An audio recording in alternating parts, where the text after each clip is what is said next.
10,000 metre की ऊंचाई पर उड़ते एक एयरप्लेन में एक छोटा कुत्ता पागलों की तरह पीछे के केबिन के दरवाजे पर भौंके जा रहा था। एयर होस्टेस को लगा कुत्ता बस यूं ही शोर मचा रहा है, लेकिन जैसे ही उसने दरवाजा खोलने का बटन दबाया, एक पल पहले तक चिल्ला रहा वो कुत्ता डर के मारे पूंछ दबाकर भाग गया। एयर होस्टेस कुछ समझ पाती इससे पहले ही अगले पल एक खौफनाक आवाज पूरे जहाज में गूंज उठी। इस अचानक आई आवाज ने आगे वाले हिस्से में सो रहे पूर्व यूएन इन्वेस्टिगेटर जेरी की आंखें खोल दी। एक बुरी बेचैनी लिए उसने धीरे से दोनों हिस्सों के बीच का पर्दा हटाया और जो नजारा सामने था वो उसकी सबसे बुरी कल्पना से भी भयानक था। पिछला पूरा हिस्सा जीती जागती नर्क बन चुका था। खतरा भांपते ही बाकी यात्रियों ने एक पल की देरी नहीं की। सब अपना अपना सामान उठाकर रास्ता बंद करने में जुट गए, लेकिन तभी गलत रखा एक बैग अचानक नीचे खिसक गया। यह आवाज किसी बम से कम नहीं थी। उसे सुनते ही पागल झोंबी उस पूरी दीवार पर टूट पड़े। कॉकपिट में से ये सब देख रहा को पायलट घबरा गया और बेल्ट खोलकर निकलने ही वाला था कि कैप्टन ने उसे रोक लिया। उधर वो कमजोर सामान की दीवार पूरी तरह ढह चुकी थी। झोंबी के घुसते ही उस तंग जहाज में चीखें गूंज उठी। जिंदा लोगों के पास भागने की कोई जगह नहीं थी। इसी आखिरी पल में जेरी को एक उम्मीद की किरण दिखी। हजारों मीटर ऊपर उड़ते जहाज में ग्रेनेड फोड़ना खुद अपनी मौत को बुलावा देना था, लेकिन सामने मौत को देखते हुए जेरी ने बिना हिचकिचाए ग्रेनेड की पिन खींच ली। अब सवाल था कि यह आखिरी दांव काम करेगा या नहीं, और आसमान में यह झोंबी तबाही आई कहां से। दरअसल यह सब शुरू हुआ 3 दिन पहले फिलाडेल्फिया की एक भीड़भाड़ भरी सुबह से। उस वक्त जेरी अपनी फैमिली के साथ जाम में फंसा हुआ था। ऊपर से फौजी हेलीकॉप्टर गुजर रहे थे। रेडियो पर पागल कुत्तों की बीमारी फैलने की अजीब खबरें आ रही थी। तभी एक सिपाही ने उनकी गाड़ी का शीशा तोड़ा और आगे निकल गया। इन्वेस्टिगेटर रह चुके जेरी को कुछ गड़बड़ लगने लगी। जैसे ही वो नीचे उतरा, आगे से एक भारी धमाका हुआ। इससे पहले कि वो कुछ समझता, पीछे से एक सिपाही आया और चिल्लाकर तुरंत गाड़ी में वापस जाने को कहा। लेकिन तभी एक बेकाबू भारी ट्रक तोप के गोले की तरह आया और उस सिपाही को गाड़ी समेत रौंदता चला गया। बिना रुके वो ट्रक पूरे जाम में तबाही मचाता रहा। ये नजारा देखते ही जेरी के दिमाग में खतरे की घंटी बज उठी। उसने किसी तरह जाम में से रास्ता निकाला, लेकिन इस तबाही के आगे एक इंसान की गाड़ी चलाने की काबिलियत कुछ नहीं थी। एक के बाद एक टक्करें हो रही थी और आखिरकार जेरी की गाड़ी भी ठुक गई। चारों किसी तरह बच तो गए, लेकिन सड़क का नजारा किसी बुरे सपने से कम नहीं था। जिधर भी नजर जाती उस भागती भीड़ में अनगिनत संक्रमित लोग थे। ये आम झोंबी नहीं थे। इनकी रफ्तार बोल्ट जैसी थी। पागल कुत्तों की तरह जो भी इन्हें मिले उसे काटते जा रहे थे। और इसी भागम भाग में जेरी ने अपनी आंखों से एक आदमी को कटते देखा, और कटने के अगले बस 12 सेकंड में ही वो आदमी अपने हाथ पैरों को मरोड़ते हुए खड़ा हो गया, जो साफ तौर पर एक झोंबी में बदल चुका था। यह फैलाव की रफ्तार न सिर्फ किसी भी फिल्म में बल्कि असल दुनिया में भी हो तो आधी से ज्यादा इंसानी आबादी का सफाया तय था। झोंबी की यह सुनामी पूरी सड़क को निगलती जा रही थी। जेरी की फैमिली ने एक पड़ी हुई बड़ी गाड़ी उठाई और किसी तरह एक झोंबी को मारकर वहां से निकले और उस बुरे सपने से बाहर आ गए। लेकिन मुसीबत पीछा नहीं छोड़ रही थी। भागते हुए जेरी को पता चला कि पूरा शहर तबाह हो चुका है, और सबसे बुरा यह कि इसी वक्त उसकी बड़ी बेटी का दमा भड़क उठा। उनके पास अभी इसके लिए कोई दवाइयां भी नहीं थी। वह तुरंत गाड़ी लेकर पास के मार्ट में पहुंचे। वक्त बहुत कम था। दोनों ने एक एक बच्चा संभाला और अलग अलग दिशा में जरूरी सामान इकट्ठा करने निकल पड़े। तभी जेरी दवाई लेकर बाहर निकला ही था कि अचानक छोटी बेटी की चीख सुनाई दी। जेरी तुरंत उसके पास गया और देखा कि 2 बदमाशों ने मिलकर उसकी बीबी को पकड़ लिया है। वह उन पर चिल्लाया, लेकिन तभी एक बदमाश ने बंदूक निकाल ली। जेरी ने भी एक पल नहीं सोचा और सीधे गोली मारकर उसे वहीं ढेर कर दिया। लेकिन अभी दोनों ने चैन की सांस ली भी नहीं थी कि एक पुलिस वाला वहां आ धमका। जेरी ने हाथ ऊपर किए, लेकिन अगले ही पल उस पुलिस वाले ने जमीन पर पड़ी लाश को नजरअंदाज किया और खुद भी लूटपाट में शामिल हो गया। साफ था कि इस तबाही में कानून और इंसानियत दोनों खत्म हो चुके थे। जब घबराया हुआ जेरी का परिवार दुकान से बाहर निकला तो पता चला कि जिस गाड़ी से वो भागने वाले थे वो भी किसी और ने चुरा ली थी। जेरी को तुरंत एहसास हो गया कि रोड पर रहना सेफ नहीं है। वह तुरंत बीवी और बच्चों को लेकर पास की एक इमारत की तरफ भागा और साथ साथ यूएन के अपने दोस्त टेरी को फोन लगाया, जो अगली सुबह तक उन्हें रेस्क्यू करने आने वाला था। लेकिन उसके लिए उन्हें किसी ऊंची जगह तक पहुंचना जरूरी था। जल्द ही चारों एक ऊंची बिल्डिंग के नीचे पहुंच गए, लेकिन तभी एक झोंबी ऊपर से सीधे नीचे आ गिरा। उस धमाके की आवाज से आसपास के सारे झोंबी जाग उठे। सब लोग तुरंत इमारत के अंदर घुसे और दरवाजा बंद कर दिया, लेकिन तुरंत बाहर से जोरदार धक्के शुरू हो गए। सीढ़ियों से ऊपर की तरफ भागते हुए 7 मंजिल चढ़ने के बाद उन्हें एक जिंदा परिवार मिला। ये मेहरबान मैक्सिकन परिवार था जिसने जेरी की फैमिली को न सिर्फ अंदर लिया बल्कि अपना थोड़ा सा खाना भी बांटा। अगली सुबह जेरी ने उनसे भी साथ चलने की गुजारिश की, लेकिन घर के मर्द ने शुक्रिया कहकर मना कर दिया। जेरी ने भी जोर नहीं दिया। आगे की मुश्किलों के लिए उसने वहीं से जुगाड़ किया और एक तेज चाकू को टेप से क्लीनिंग मोप की डंडी पर बांधकर भाला बनाया और एक मोटी किताब को कलाई पर कसकर लपेट लिया ताकि झोंबी के काटने से बचा जा सके। चलने से पहले चारों ने एक रस्सी से खुद को एक दूसरे से बांध लिया ताकि भाग दौड़ में कोई बिछड़ न जाए, लेकिन जो डर था वही हुआ। ये लोग अभी निकले ही थे कि पीछे रुके उस मैक्सिकन परिवार पर झोंबी का हमला हो गया। उधर जेरी ने जैसे ही छत की तरफ जाने वाला दरवाजा खोला, एक झोंबी दहाड़ता हुआ सामने आ गया। उसने तुरंत भाले से उसे खत्म कर दिया, लेकिन बच्चों की चीखें सुनकर आसपास के झोंबी भी उनकी तरफ आने लगे। सब लोग सीढ़ियों से छत की तरफ जान लगाकर भागने लगे। ज़ॉम्बी की रफ्तार बहुत तेज थी। बीवी और बच्चों को वक्त देने के लिए जेरी ने बैग कैरन को थमाया और खुद सीढ़ियों पर रुककर उन्हें रोकने लगा। लड़ते हुए गलती से कुछ काला खून उसके मुंह में चला गया और अगले ही पल उसे लगा कि अब सब खत्म हो चुका है। तभी एक गोली की आवाज गूंजी। सामने देखा तो वो मैक्सिकन छोटा लड़का था जो किसी तरह बच गया था। उधर छत पर पहुंची कैरन ने भी तुरंत सिग्नल फ्लैशलाइट जला दी, लेकिन जैसे ही जेरी उस लड़के के साथ छत पर पहुंचा, वो पागलों की तरह सीधे 100 मीटर ऊंची छत के किनारे पर जा खड़ा हुआ और 12 सेकंड की गिनती शुरू कर दी। अगर वो बदल गया तो बिना एक पल सोचे नीचे कूद जाएगा। वह अपनी बीवी और बच्चों को नुकसान पहुंचाने का एक मौका भी खुद को नहीं देना चाहता था। लंबे 12 सेकंड बीते। किस्मत से जेरी को कोई इन्फेक्शन नहीं हुआ था।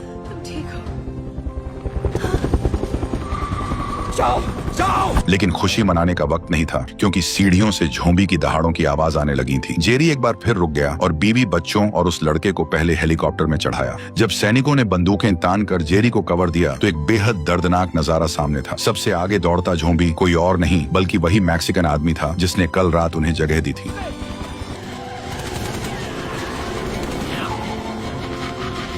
आखिरी कुछ ज़ॉम्बी छत से नीचे गिर गए और किसी तरह यह परिवार एक बार फिर बच निकला। 2 घंटे बाद हेलीकॉप्टर अटलांटिक महासागर में खड़े आर्गस नाम के बैटलशिप पर उतरा, जहां टेरी डेक पर पहले से उनका इंतजार कर रहा था। लेकिन इस तबाह दुनिया में यहाँ कोई मुफ्त की सवारी नहीं थी। उस बाजार जैसे अफरा तफरी भरे अस्थायी कमांड सेंटर में टेरी ने जेरी को एक के बाद एक भयानक सच्चाइयां बताई। राष्ट्रपति मर चुका था, जमीन पूरी तरह तबाह हो चुकी थी और इस जहाज पर भी जरूरी सामान खत्म होने की कगार पर था। सीधे शब्दों में कहें तो यह जहाज एक डूबती हुई तैरती कब्र था। तभी फौज का सबसे बड़ा अफसर कर्नल सामने आया और बिना किसी बकवास के सीधे मेन बात पर आ गया। फौज ने एक खुफिया सूचना के आधार पर वायरस की जड़ दक्षिण कोरिया में तैनात अमेरिकी सैनिक अड्डे तक पहुंचाई थी। लेकिन मुश्किल यह थी कि वो सूचना भेजने के बाद वहां से कोई जवाब नहीं आया था। ये जानकारी एक बेहद काबिल वायरस स्पेशलिस्ट डॉक्टर के पास थी और कर्नल का मकसद एकदम साफ था। वो चाहते थे कि यूएन का सबसे बेहतरीन जांचकर्ता जेरी एक बार फिर मैदान में उतरे और उस डॉक्टर को कोरिया ले जाकर शुरुआती मरीज को ढूंढे। जेरी कुछ बोल पाता इससे पहले ही कर्नल ने अमेरिकी अंदाज में आखिरी बात कह दी। बात इतनी साफ थी कि चारों समझ गए, या तो जेरी यह काम करे वरना आज रात उसकी पूरी फैमिली को ज़ॉम्बी से भरे उस तबाह शहर में वापस फेंक दिया जाएगा। अपने परिवार को बचाने के लिए जेरी को मजबूरन ये मौत से खेलने वाला सफर कबूल करना पड़ा और पहला पड़ाव दक्षिण कोरिया का हम्फ्रीज सैनिक अड्डा था,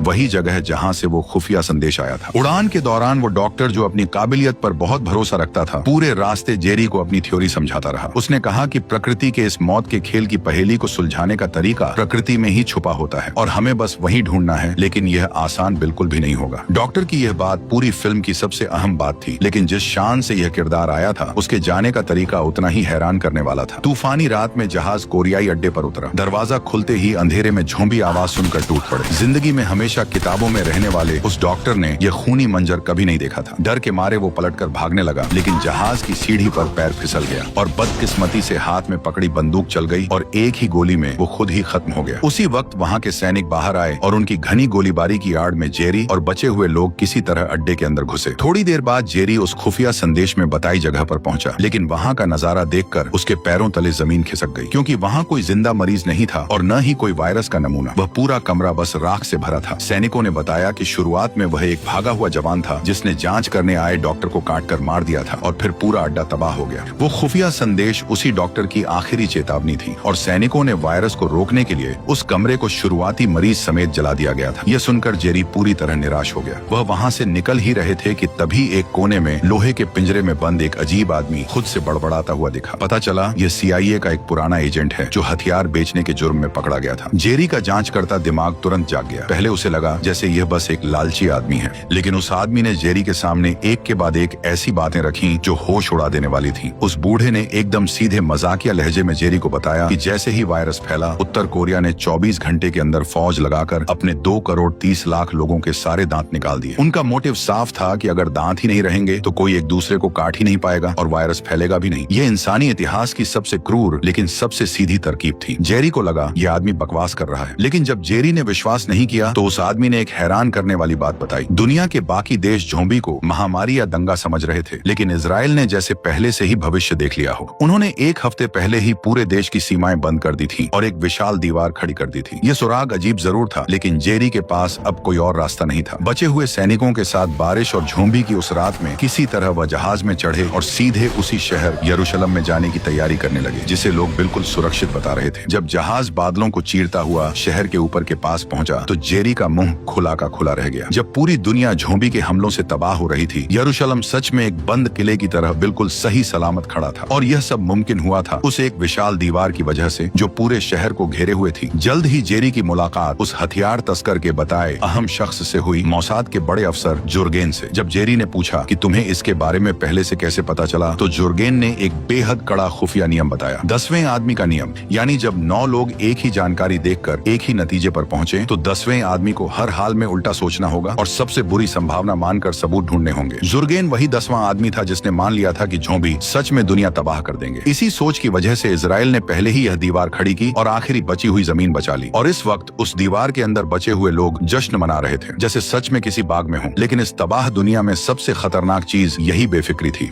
दीवार के अंदर वाले भूल गए कि ये राक्षस शिकार कैसे करते हैं। दीवार के बाहर लाखों झोंबी पागल चींटियों की तरह उमड़ पड़े। उनमें कोई अक्ल नहीं थी, लेकिन वो एक दूसरे के ऊपर चढ़ते गए और देखते ही देखते उस कई मंजिल ऊंची दीवार के नीचे झोंबी का एक जीता जागता पहाड़ खड़ा हो गया। जेरी को खतरा समझ आ गया, लेकिन तब तक बहुत देर हो चुकी थी। जैसे ही पहला झोंबी दीवार के ऊपर से गिरा और भीड़ में जा पड़ा, वो दीवार जिसे भगवान का किला कहा जाता था पल भर में टूट गई। चंद सेकंड में ऊपर से झोंबी का एक झरना नीचे गिरने लगा। लोगों को फिर से वो पुराना खौफ याद आ गया। इसी अफरा तफरी में जुर्गेन ने अपनी महिला सैनिक को आखिरी ऑर्डर दिया कि जेरी को हर हाल में बाहर निकालो। इस भगदड़ में जेरी की नजर एक बेहद अजीब नजारे पर पड़ी। एक लड़खड़ाता बूढ़ा आदमी वहीं खड़ा था और उसके आसपास के पागल झोंबी उसे बिल्कुल नजरअंदाज कर रहे थे। लेकिन इतना सोचने का वक्त नहीं था। उधर पूरे सुरक्षित इलाके में झोंबी कई गुना तेजी से फैल रहे थे। भागते हुए एक तंग रास्ते में एक सैनिक को झोंबी ने अचानक हवा में उठा लिया। उस सैनिक ने खुद ही ग्रेनेड खींच लिया और आग की लपटों में अपनी जान दे दी। जल्द ही पूरी टीम एक गली में घिर गई। आगे पीछे दोनों तरफ झोंबी थे। मजबूरन वो पास की एक इमारत का दरवाजा तोड़कर अंदर घुसे और तभी जेरी को वो अजीब नजारा दोबारा दिखा। झोंबी की भीड़ के बीच एक लड़का था जिसकी तरफ कोई झोंबी देख तक नहीं रहा था। ये 2 बार का नजारा जेरी के दिमाग में कुछ जगाने लगा, लेकिन उसके पास सोचने का एक पल भी नहीं था। झोंबी ने दरवाजा तोड़ दिया और टीम कोने में दब गई।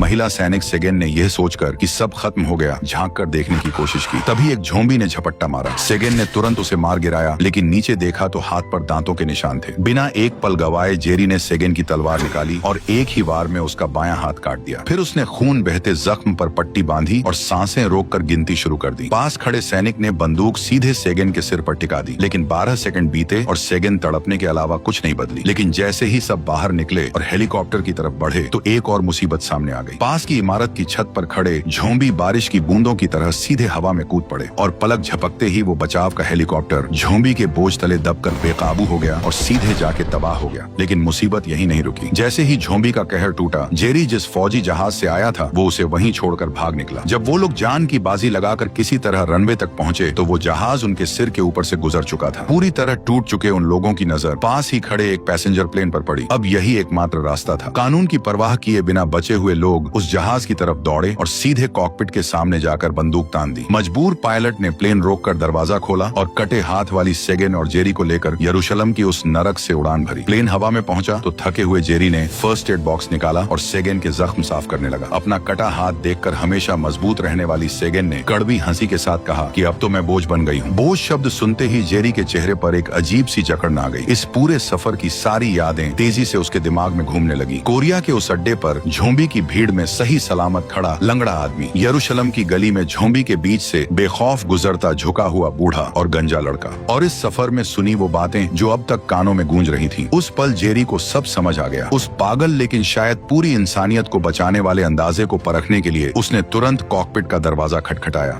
जेरी का प्लान सुनकर पायलट ने बिना एक पल सोचे रास्ता बदल दिया और वेल्स के कार्डिफ हवाई अड्डे की तरफ पूरी रफ्तार से बढ़ गया। किसी को नहीं पता था कि वहाँ का WHO का केंद्र अभी भी चालू है या नहीं, लेकिन यह दांव लगाना जरूरी था। 6.5 घंटे बाद जहाज वेल्स की हवा में पहुंचा, लेकिन तभी नीचे केबिन में एक छोटा कुत्ता अपनी मालकिन की टांग छोड़कर नीचे के दरवाजे पर जोर जोर से भौंकने लगा। और इसी कुत्ते की असामान्य हरकत ने वो सब शुरू कर दिया जो इस कहानी की शुरुआत में हुआ था। और एक जोरदार धमाके के साथ उस तूफानी हवा ने जहाज को चीर दिया और जो झोंबी अभी तक पंजे फैलाए थे वो उस जबरदस्त खिंचाव में खिड़की से बाहर चले गए। लेकिन इस आखिरी दाम की कीमत भी चुकानी पड़ी। जहाज पूरी तरह बेकाबू हो गया और आखिरकार वेल्स के जंगल में जा गिरा।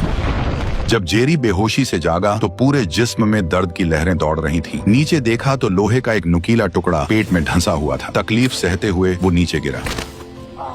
किस्मत से कटे हाथ वाली सेगेन भी बच गई थी। दोनों एक दूसरे का सहारा लेकर उस जंगल में पायलट की बताई दिशा में बढ़ने लगे। काफी देर बाद वो WHO केंद्र के दरवाजे पर पहुंचे। इतने लंबे सफर के बाद जेरी वहीं ढेर हो गया। जब आंखें खुली तो पूरे 3 दिन बीत चुके थे। पेट का जख्म सिल दिया गया था, लेकिन वो बिस्तर से बंधा हुआ था। सामने 2 अजनबी उसका सैटेलाइट फोन लिए उससे पूछताछ कर रहे थे। जेरी ने बिना देर किए UN के ऑफिसर टेरी का नंबर मिलाने को कहा, लेकिन फोन पर जो खबर मिली उसने जेरी का खून खौला दिया। उसके बहुत दिनों तक गायब रहने की वजह से कर्नल ने मान लिया था कि वो मर गया और जो काम नहीं आ सकता उसकी फैमिली को जहाज पर रखने की कोई जरूरत नहीं समझी जाती। बीवी और बच्चों को बेरहमी से जहाज से उतार दिया गया और कनाडा के बर्फीले रिफ्यूजी कैंप में भेज दिया गया। यही अमेरिकी तरीका था, लेकिन उनसे मिलने के लिए पहले जिंदा रहना था। गुस्सा पीकर जेरी ने यह बात निगल ली। थोड़ी बातचीत के बाद उसे इमारत के अंदर मुख्य लेबोरेटरी में ले जाया गया। वहाँ बचे हुए सभी वैज्ञानिकों के सामने जेरी ने अपना वो पागलपन भरा, लेकिन शायद दुनिया को बचाने वाला अंदाजा रखा। उसका मानना था कि यह वायरस दरअसल एक बेहद चुनिंदा शिकारी है। ये सिर्फ तंदुरुस्त इंसानों को निशाना बनाता है। जो पहले से किसी गंभीर बीमारी में हो या जिसके जिस्म में कोई कमी हो, उसे यह बिल्कुल नजरअंदाज कर देता है। और यही वो छुपा हुआ जवाब है जो कुदरत ने इंसानों के लिए छोड़ा है। ये सुनकर पूरे कमरे के वैज्ञानिक एक दूसरे का मुंह देखने लगे। इस जहर से जहर को काटने का तरीका थ्योरी में बिल्कुल सही लग रहा था, लेकिन सबसे बड़ी मुश्किल यह थी कि उनके पास इस वक्त काम का एक भी वायरस का नमूना नहीं था। सारे खतरनाक नमूने पहले से तबाह हो चुके B हिस्से में रखे थे, जहाँ 80 से ज्यादा झोंबी कब्जा जमाए बैठे थे। इसका मतलब था कि उस अनजान अंदाजे को परखने के लिए किसी को उस मौत की जगह में घुसकर जान जोखिम में डालकर नमूने लाने होंगे। और एक बार फिर यह काम जेरी ने अपने सिर ले लिया। उसके साथ कटे हाथ वाली सेगेन और एक डॉक्टर भी गए। तीनों ने किताबों और टेप से अपनी कलाइयां लपेटी और हाथों में लोहे की रोड और कुल्हाड़ी लेकर उस मौत के कुएं में उतर गए। तीनों भूतों की तरह झोंबी की आंखों के सामने से गुजरते रहे, लेकिन नमूनों के कमरे के आखिरी मोड़ पर डॉक्टर की लोहे की रोड गलती से टकरा गई। उस कान फाड़ू आवाज ने आसपास के झोंबी जगा दिए और पल भर में वो उन तीनों की तरफ दौड़ पड़े। इस आखिरी पल में जेरी ने खुद पीछे रुकने का फैसला किया। वो सीढ़ियों की रेलिंग पर जोर जोर से रोड मारने लगा ताकि सारे ज़ॉम्बीज़ उसकी तरफ खींच आएं और सेगेन और डॉक्टर को रास्ता मिल जाए। जेरी ने किसी तरह अपनी फुर्ती से खुद को बचाए रखा, लेकिन उधर सेगेन और डॉक्टर के पीछे भी झोंबी पड़ गए थे। उसी वक्त जेरी नमूनों के कमरे में घुस गया। तमाम बोतलें और शीशियां देखकर उसने जो भी हाथ लगा सब बक्से में भर लिया, लेकिन जाने लगा तो सामने शीशे के दरवाजे के बाहर एक झोंबी खड़ा था और यही एकमात्र रास्ता था। अब सामने झोंबी और हाथ में अनजान नमूने थे। जेरी को एक ही रास्ता दिखा और उसने उन अनजान नमूनों में से कोई एक का इंजेक्शन खुद को ही लगाने का फैसला किया। इंजेक्शन लगाने से पहले जेरी ने एक आखिरी मैसेज अपनी फैमिली के लिए लिख दिया, फिर बिना हिचकिचाए एक पूरी अनजान दवाई सीधे अपनी बाह में उतार दी। 1 घंटे के बाद जेरी नमूनों का बक्सा उठाकर शीशे के दरवाजे के सामने आया और दरवाजा खोल दिया। झोंबी सीधे उसके चेहरे तक आया। उसने जेरी को सूंघा और अपने दांत किटकिटाने लगा और 2.5 सेकंड बाद झोंबी ने मुंह फेर लिया। यह दांव भी जेरी जीत गया था, लेकिन यह साबित भी करना था। जेरी ने पास की वेंडिंग मशीन के सामने रुककर एकदम इत्मीनान से एक ठंडी कोल्ड ड्रिंक निकाली और रिलैक्स होकर पीने लगा। फिर मशीन का दरवाजा खोलकर सारी कोल्ड ड्रिंक्स फर्श पर गिरा दी।